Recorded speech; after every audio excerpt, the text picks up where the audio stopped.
What does this Boeing 707, this Lockheed Electra, and this Douglas DC-4 all have in common? Let's find out on Celebrating Aviation with Mike Mashat.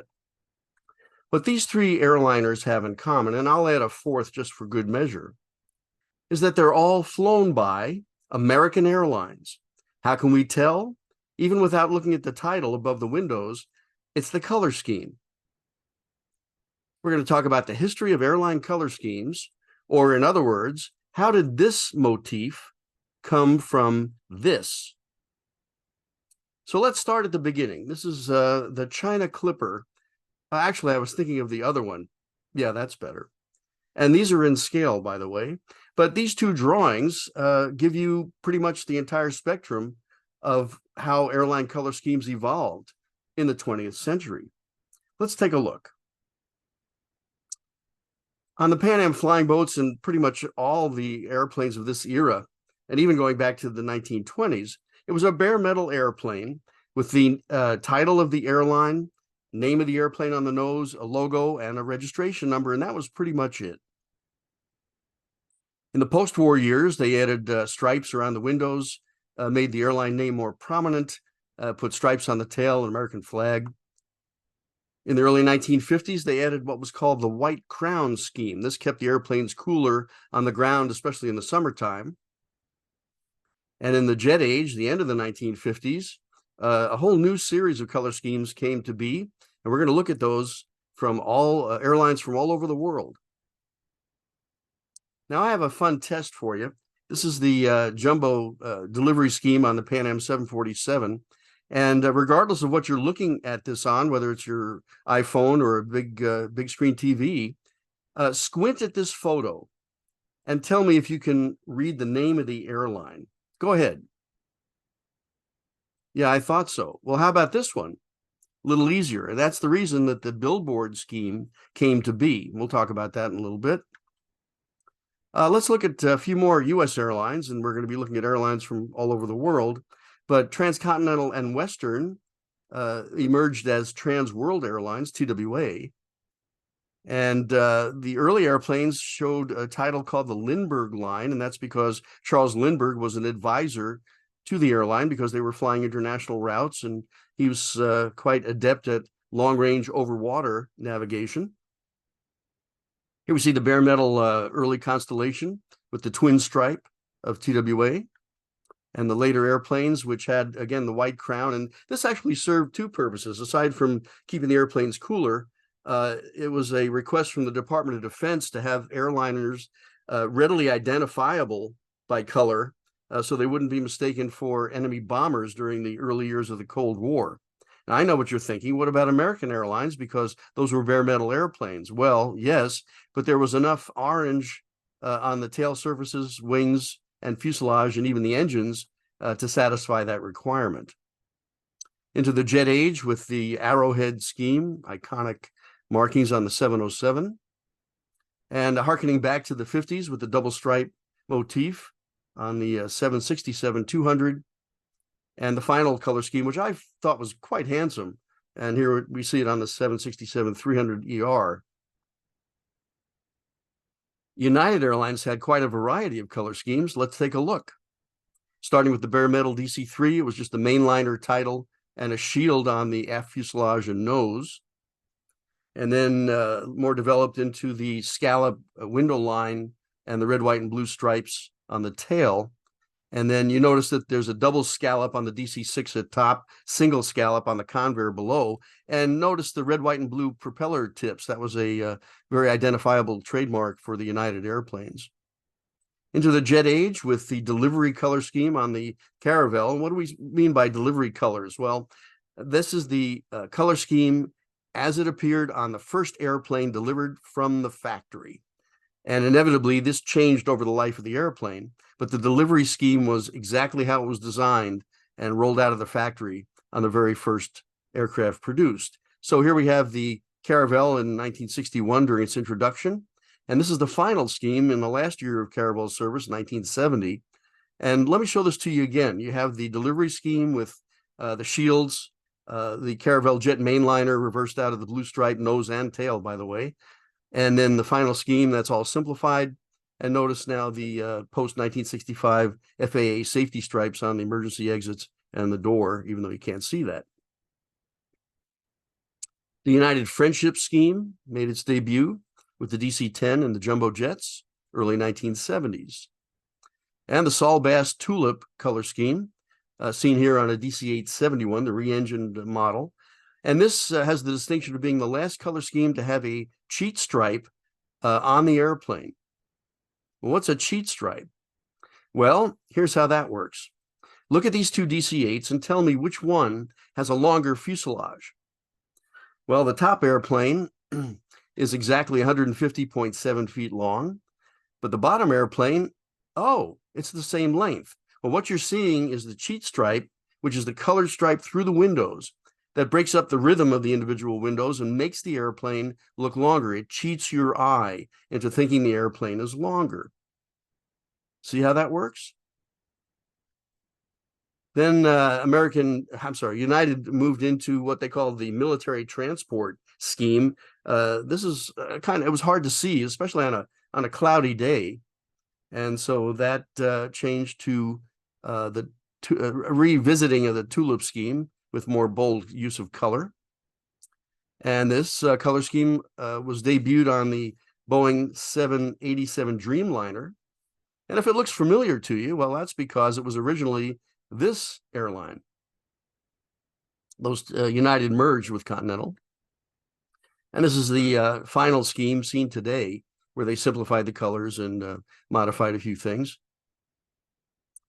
Eastern Airlines, this is interesting because the Great Silver Fleet, as you see here, the DC-3, and then even though it was called a Silver Falcon and a Golden Falcon, the bird on the tail was actually a duck hawk. And here we see it on a Martin 404. And then the White Crown on the Eastern, and this evolved into what they call the Golden Falcon scheme on the Connie and the DC-7B. The Jet Age scheme on the DC-8, one of my favorites.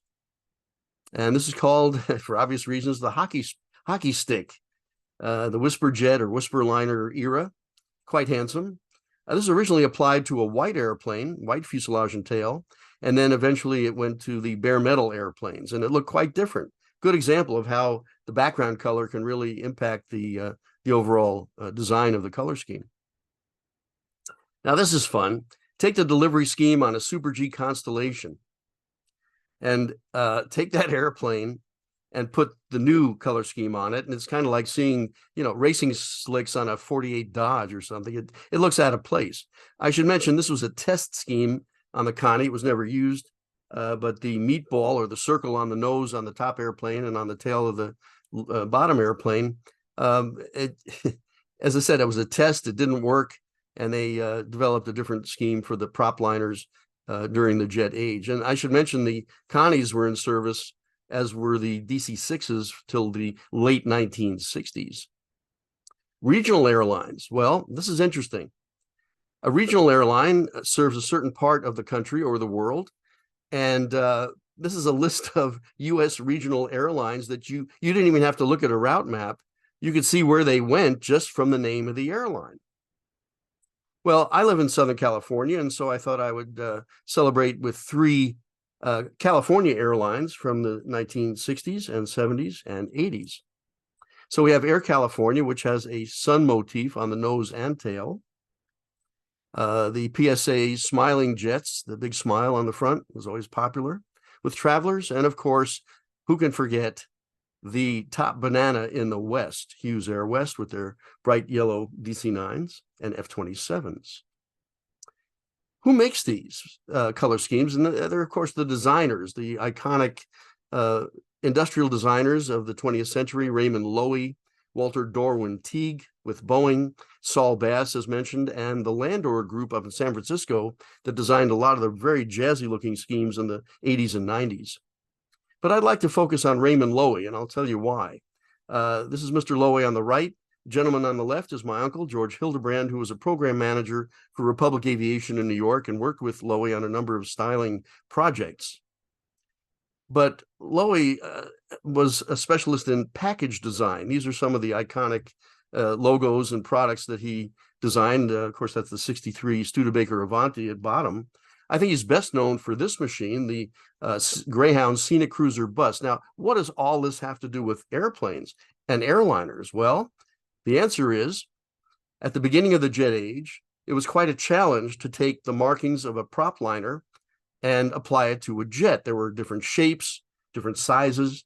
And so Loewy distinguished himself with a series of these changes. And here's a good example: a United DC-7.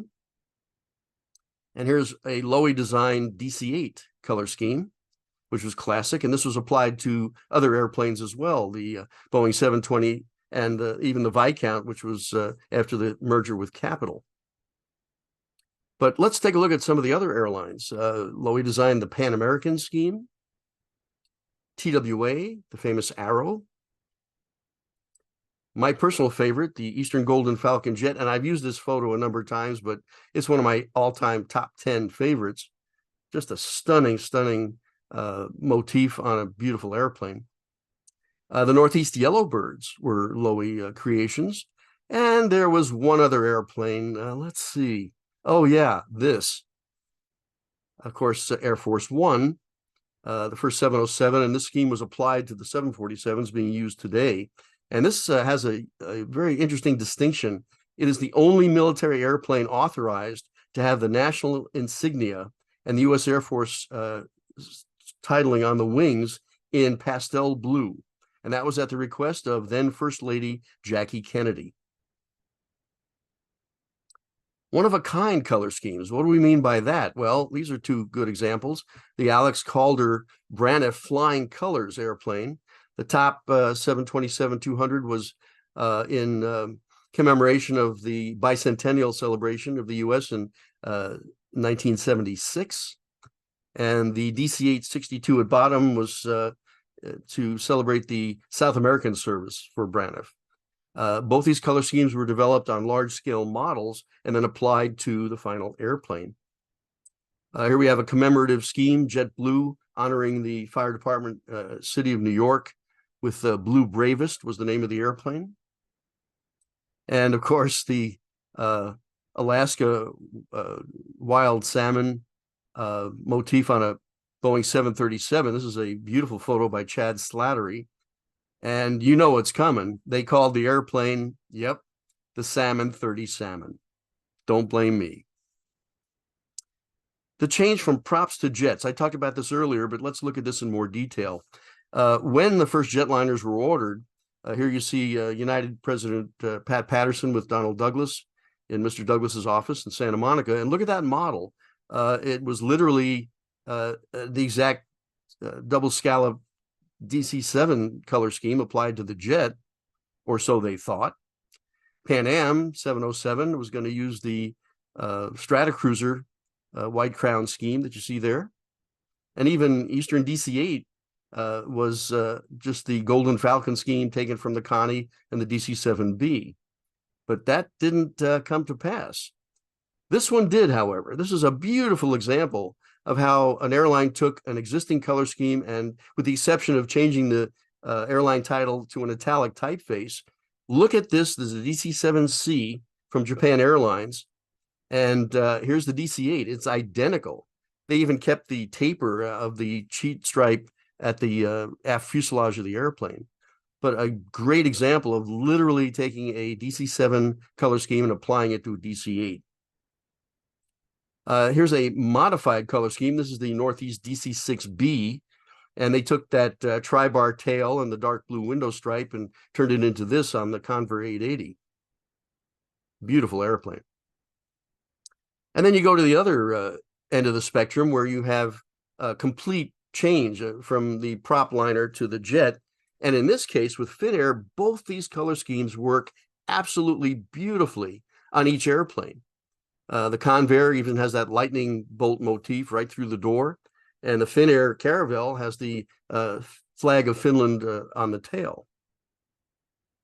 Here's another example. This is my painting of a KLM Super G Connie with a DC-863. And again, complete changeover from one era to the next. Now, this is fun. Delta had the propliner scheme applied to all their different airplanes at that time in the mid to late 1950s. But then when the DC-8 came aboard, they had a brand new color scheme for their DC-8, and get this, a totally different color scheme on the 880. This is called the Aristocrat of the Jets, an all-white color scheme, which was beautiful to look at, not so much fun if you were in airline maintenance. But wait, there's more. The DC-9 introduced the famous widget. It was horizontal on the early DC-9-10 and, of course, vertical on the later airplanes. But this is the first and last of the Douglas DC-9 jetliners flown by Delta, the bottom airplane being, of course, the ND-88. Consistency. What do we mean by that? Well, my vote for consistency and color scheme design goes to American Airlines, because in 1935, they had this design on the DC-3. And into the 50s, it carried over for the Convair at top, DC-6. And even if the airplane was coming straight at you, you could tell it was American Airlines or any airline, because the color scheme was that identifiable. And American and a number of other carriers, Eastern and Delta, had plenty of color on the engine cowlings as well. This carried over into the jet age with the Astrojets. And this is the jet flagship and early Astrojet scheme. And again, a bare metal airplane with orange stripes. And then the final Astrojet scheme, which was used right up until the advent of the jumbo jets in 1970. Let's take a look at some international airlines. I'm going to start with this, BOAC, which is British Overseas Airways Corporation. And I'm going to show these to you in black and white, just to demonstrate how elegant the application of these markings were to the airplanes. Of course, this is an early model Constellation, the Boeing Stratocruiser, the white tail, the Britannia, the Whispering Giant. And then the colors on the tail were reversed to a midnight blue field with white stripes, seen here on this Boeing 707-400 series with the Rolls-Royce engines. And the Comet 4, which inaugurated jet service across the North Atlantic in 1958. And one of my other personal favorites, the Vickers Super VC-10, which had a much more stylized motif before the British Airways markings came to be. Air France was another good example, the prop era, and adapted to the jet age. Oh, wait a minute, I have a better picture of the Caravelle for you. Yeah, that's more like it. And again, applied to the Boeing 707-320. And look at this. It was applied to the Concorde, and it worked quite well on that airplane. But this was right about the time of the Euro 1 color scheme, which is simply a white airplane with a title on the forward fuselage and a logo or motif on the tail. In the case of the Concorde, this was functional because most of the airplane had to be white for the heat generated at high speed. And so the color was kept to a minimum. But here's what that motif looks like today on an A380. SAS had a very distinctive look, and this is the DC-7C. Now, you can't see it in this photo because the airplane is backlit, but let me show you something really cool. This is the DC-7 up at the top there in SAS colors in my mural at the Museum of Flying in Santa Monica. But take a look at this. The eye of the dragon on the airplane is the window in the crew door. How cool is that? And here's the motif applied to the DC-8 jetliner. But look what happens when they get to the 747. This is so neat. The dragon was enlarged, and the red stripe goes right below the windows on the upper deck. But it's perfect. It's one of the few times that they could take an existing single-aisle jet scheme and apply it to a jumbo, and it worked beautifully. By the 1980s, the italic flag, as we called it, was all the rage for European airlines. So here we have SAS DC-9 Super 80 or MD-80. And then the more modern look that we see today on an MD-87. Lufthansa, this is interesting, the JU-52, again, just registration, name of the airline, country's flag. But look at this. This is a formation you don't see every day, and just an elegant use of the colors of blue and yellow. again on a Boeing 747-200, and then modified the Euro 1 scheme on the 747-400. And we have the Dreamliner 787 in today's colors. I kind of miss seeing the yellow on the airplane, but to each his own. And finally, an interesting use of a color scheme and the minimalization of that, if I can use a word. Japan Airlines, look at the crane logo on the tail. And when they got their 787s, all they used was the title of the airline above the windows and the crane logo on the tail, and that was it. But it's still pretty handsome. End of the plain plane. This was a advertising campaign, marketing campaign in the mid-1960s for Braniff. I thought these markings were pretty cool when the first jets came out. But in 1965, they went to what was called the jelly bean colors. There were 7 different colors on the fuselage. The rest of the airplane was white. And it was distinctive. You definitely could tell a Braniff airplane on any airport in the world because they stood out pretty much from the rest. This is the yellow ochre scheme on a BAC 111. And here's, yeah, you can see from this photo why they call it the jelly bean scheme. I should mention just a personal story real quick. In the Air Force, I had 6 different flights on Braniff airplanes, 720, 707, 320, and the BAC 111. And all 6 flights were airplanes that were yellow ochre. What are the odds of that happening? But here we see at Dallas, 3 of the 720s. And notice that the airplane closest to us has the spoilers deployed. I wonder why that is. And of course, you couldn't have a 747 in this color without naming it the Great Pumpkin. Retrojets. This is an interesting advertising idea, and it's a salute to the airline's history. And as I appreciate that as a designer. But take the original color scheme seen here on a Douglas DC-8 and apply it to an Airbus A320 today. This is a good example of a number of different retro schemes on Airbus and Boeing airplanes. It's a neat idea. And some airplanes are just defined by the color schemes they wear. The Capital Viscount, just one of the most iconic looks for an airplane. Again, distinctive. You always knew where it was on the airport, but it just works really, really well. So I'm going to close with this.